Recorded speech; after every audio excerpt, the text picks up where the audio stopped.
বিএনপির আন্তর্জাতিক বিষয়ক সহ সম্পাদক রুমিন ফারহানা, ব্যারিস্টার রুমিন ফারহানা, আপনাকে আমাদের স্বাগত জানাই এবং আপনি আমাদের সাথে থাকছেন এবং সময় দিয়েছেন সেজন্য আপনিও আমাদের কৃতজ্ঞতা জানবেন।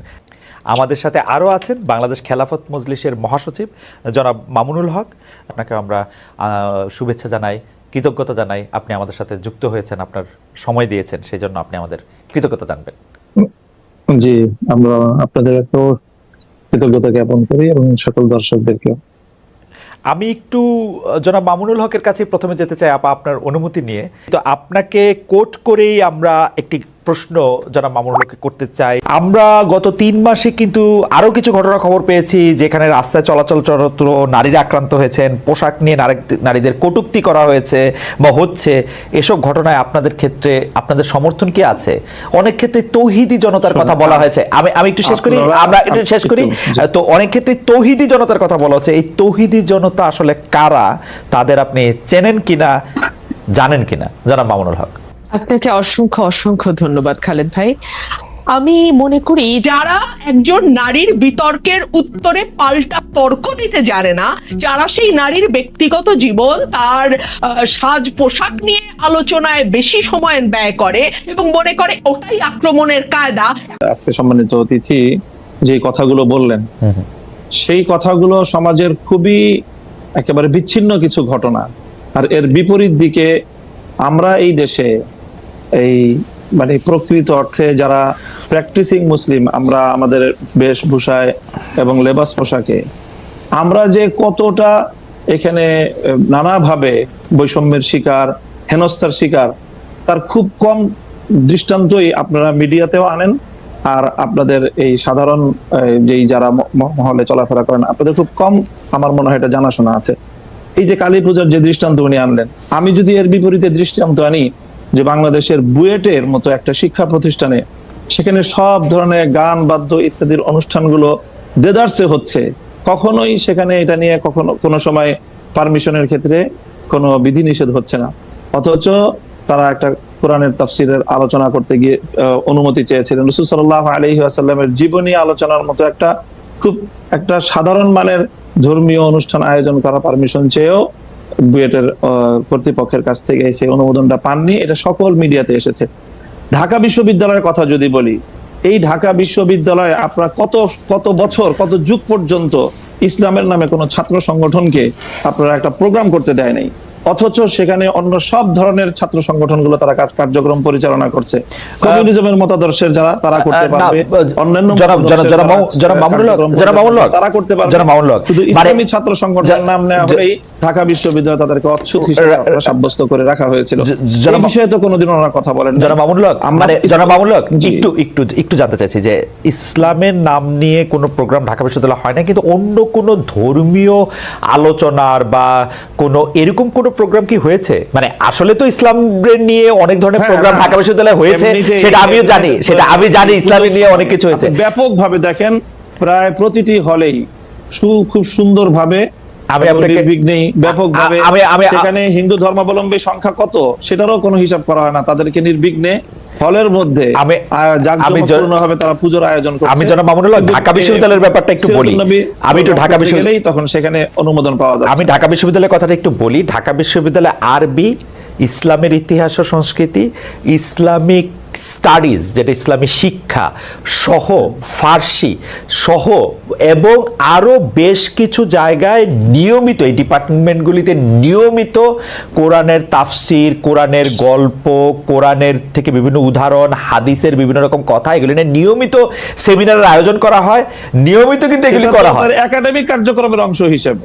এবং সেইটা শুধু একাডেমিক কার্যক্রমের অংশ হিসাবে না, মানে সেইটা যে সিনেট হল এর মধ্যেও অনেক সময় সেটা হয়ে আসছে, হবে, মানে সেটাতে কোনো, কিন্তু আপনি বলছেন যে এটা হয় না। আপনার ঢাকা বিশ্ববিদ্যালয়ের আমি ঢাকা বিশ্ববিদ্যালয়ের একজন অধ্যাপককে জানতে চাই, ঢাকা বিশ্ববিদ্যালয়ের অধ্যাপকরা একজন বলতে চাই।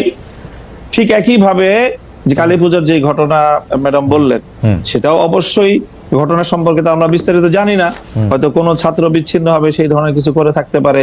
সেটাকে হিন্দু ধর্মাবলম্বীদের বিরুদ্ধে একটা অভিযান বা একটা ভূমিকা হিসাবে চিহ্নিত করার কোনো মানে আমাদের কাছে তো প্রমাণ। আচ্ছা, আমরা একটু ম্যাডামের কাছে, প্রকৃত অর্থে যারা দাড়ি টুপিওয়ালা মুসলমান হিসাবে ইসলাম ধর্মকে তারা সকল ক্ষেত্রে প্র্যাকটিস করতে চায়, বিশেষ করে রাজনৈতিক ক্ষেত্রে যারা আমরা ইসলামকে প্র্যাকটিস করতে চাই, আমরাই হলাম প্রকৃত অর্থে বাংলাদেশে আসলে সংখ্যালঘু, এবং আমরাই সবচেয়ে বেশি বৈষম্য এবং নানা ধরনের অত্যাচার এবং নিপীড়নের শিকার।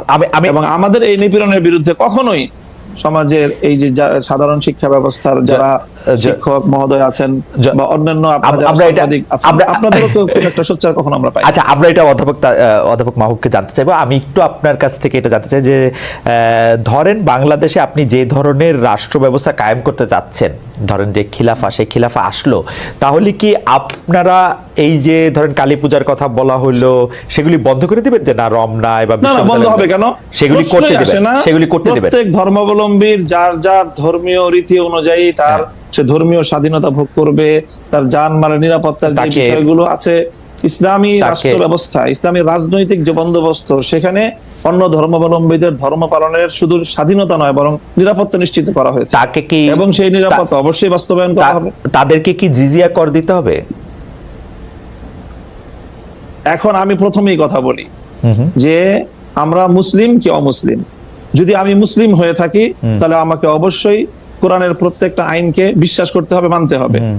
আমরা আপনাদের কাছে পাল্টা প্রশ্ন করি খালেদ মহিউদ্দিন সাহেবকে এবং আজকে আমার অতিথিকে, যে আমরা এজ এ মুসলিম আমরা কোরআনের প্রত্যেকটা বিধানকে শ্রদ্ধা করি কিনা, এবং প্রত্যেকটা বিধান আল্লাহর পক্ষ থেকে প্রদত্ত সেই হিসাবে আমি বিশ্বাস এবং মানি কিনা, সেটা বলেন আপনি। আচ্ছা, আমি প্রশ্ন উত্তর দিচ্ছি, আপা নিশ্চয়ই আমার থেকে দিবেন, আপা উত্তর দিবেন। আমি শুধু প্রশ্নটা করি যে আমরা কি কোরআনের বিধানটার প্রতি শ্রদ্ধা করি কেবলমাত্র আমি মুসলমান সেইটা বড় হওয়ার জন্য, নাকি আপা আরেকটা কথা বিভিন্ন জায়গায় বলে থাকেন, আমার হারাম হালাল জ্ঞান, আমার ঘুষ সুদ জ্ঞান, আমার অন্যায় অত্যাচার জ্ঞান, আমার বিভিন্নভাবে বিভিন্ন মানুষের যেটাকে আমানত্রে খেয়ানত করার জ্ঞান, সেটাও আমরা মানি। আমি তো দেখি বাংলাদেশে বাংলাদেশ 90 ভাগ মুসলমানের দেশ, আমি দেখি 90 ভাগ মুসলমানের মধ্যে 90 ভাগ ধর্মীয় সেই বিশ্বাসটাকে আপনি প্র্যাকটিস করার বিষয়। যদি আপনি ধর্মীয় যে বিশ্বাস সেটাকে যদি আপনি অ্যাকসেপ্ট করেন, দেন তখন আপনি মুমিন না, আমি এবং যদি আপনি সেটাকে প্র্যাকটিস করেন তারপর আপনি সে ভালো আমল হলো আপনার উন্নত মুসলিম হলেন। জনাব মামুনুল হকের কাছে প্রশ্ন রেখেছিলাম যে ইসলামের দৃষ্টিতে আসলে কোনটা বেশি গুরুত্বপূর্ণ, বাহ্যিক বাহ্যিকভাবে তার পোশাক আশাকের পাশাপাশি ঘুষ দুর্নীতি সুদকে আমরা আসলে বর্জন করছি কিনা, যেগুলিকে আমরা আসলে ফান্ডামেন্টাল ধরে আসছি, সেটা ক্ষেত্রে আপনার কি মতামত?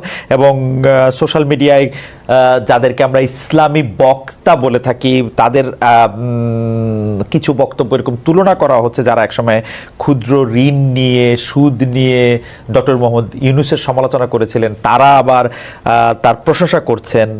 বক্তাদের একটি অংশ কি বাতাস বুঝে বক্তব্য দিচ্ছেন কিনা, এবং আপনারা যে ইসলামকে যেটিকে আসলে পলিটিক্যাল ইসলাম বেশি করে বলা হচ্ছে যেটা, এবং যেই কারণে বাংলাদেশে ইসলামী দলগুলির মধ্যে অনেক বিভাজন দেখা যাচ্ছে, মানে কেউ হয়তো ইসলাম বিশ্বাস করছেন এবং জোর দিয়ে বলছেন যে জনাব মামুনুল হক যেগুলি বলছেন সেগুলি ইসলাম না, আরেকজন বলছেন যে ওইটা যারা বলছেন তারা কাফের।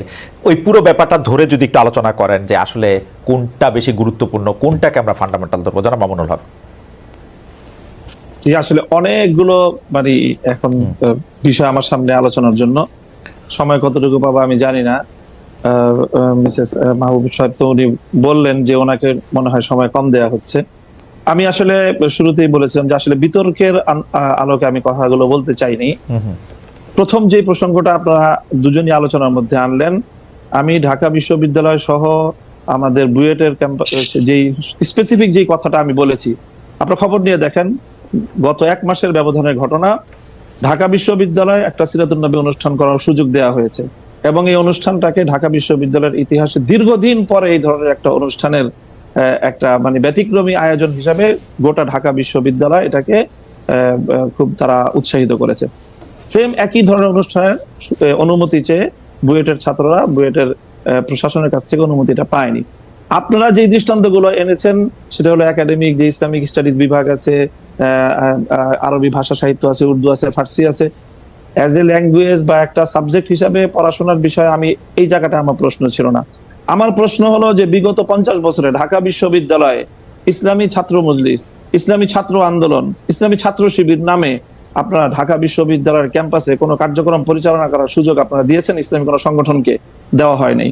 এই জায়গাটার আমি ইসলামী রাজনৈতিক চর্চার যে সুযোগটা থেকে ইসলামপন্থীদেরকে চরমভাবে বৈষম্যমূলক ভাবে তাদেরকে দমন করা হয়েছে, মামুন ভাই, করা হয়েছে। মামুন ভাই প্রথম- মামুন ভাই একটা ছোট্ট প্রশ্ন কি করতে পারি, যে ধরেন আপনি যে আমি কথাগুলো শেষ করি। আচ্ছা ঠিক আছে ঠিক আছে ঠিক আছে ঠিক আছে এই ঠিক আছে, একটা কোনো বিষয়। অসুবিধা নাই, কোনো অসুবিধা নেই। দ্বিতীয় বিষয় যেটা ম্যাডাম বললেন যে এই যে পোশাকের যে বিষয়, আমি কিন্তু পোশাকের যে বিষয়টা বলেছি সেখানে আমি সুনির্দিষ্টভাবে একটা কথা বলেছি, সেটা হলো এই যে আমরা যারা ইসলামকে রাজনৈতিকভার আমরা রাজনীতিটাও যারা ইসলামের আলোকে করতে চাই, আমরা মনে করি যে ইসলাম কমপ্লিট কোড অফ লাইফ, সকল পূর্ণটাই ইসলামকে মানতে হবে।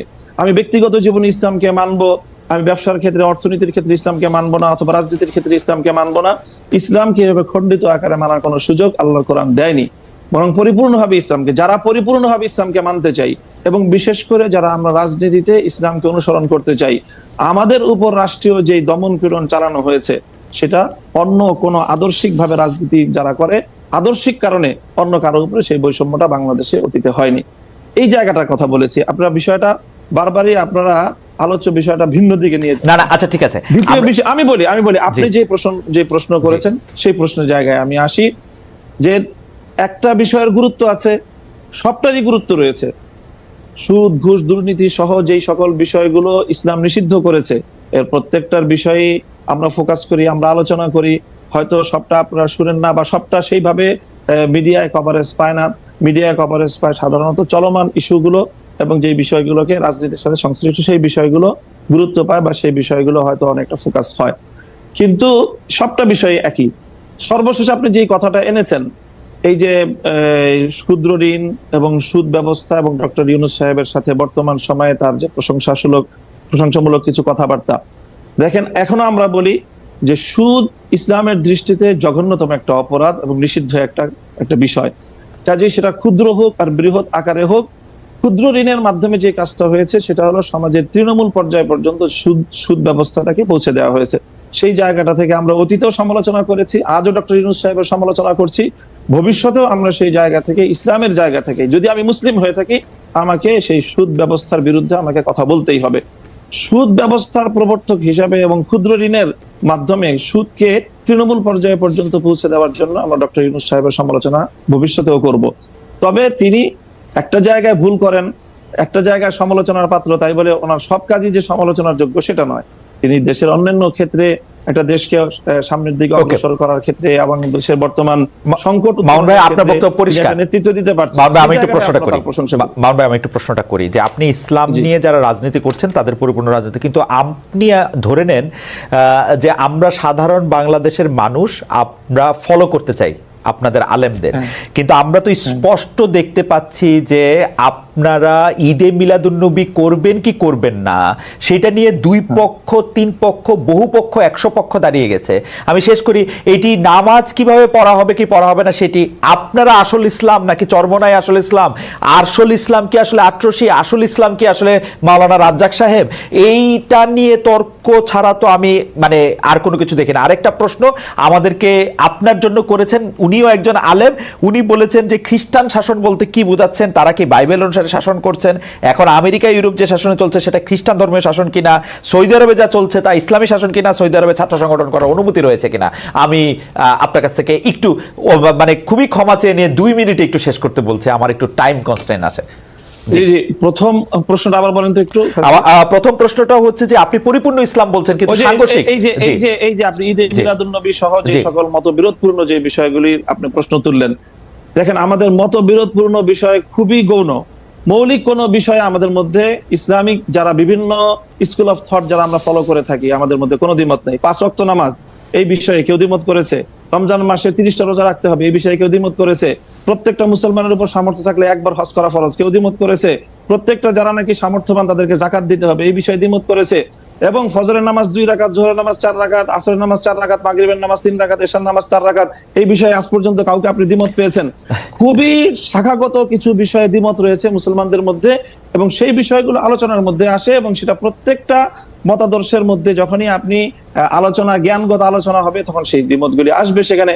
সেই বিষয়গুলি তো এটার সাথে আপনি এখানে আলোচনার মধ্যে এই প্রসঙ্গগুলি আনার কোনো প্রয়োজন নেই। ওকে, দ্বিতীয় যে প্রশ্ন আপনি করেছেন সেটা হলো যে খ্রিস্টান শাসন বলতে আমি বুঝিয়েছি এখনকার যে শাসন, পশ্চিমা বিশ্বের শাসনকে বলছি 500 বছর ধরে।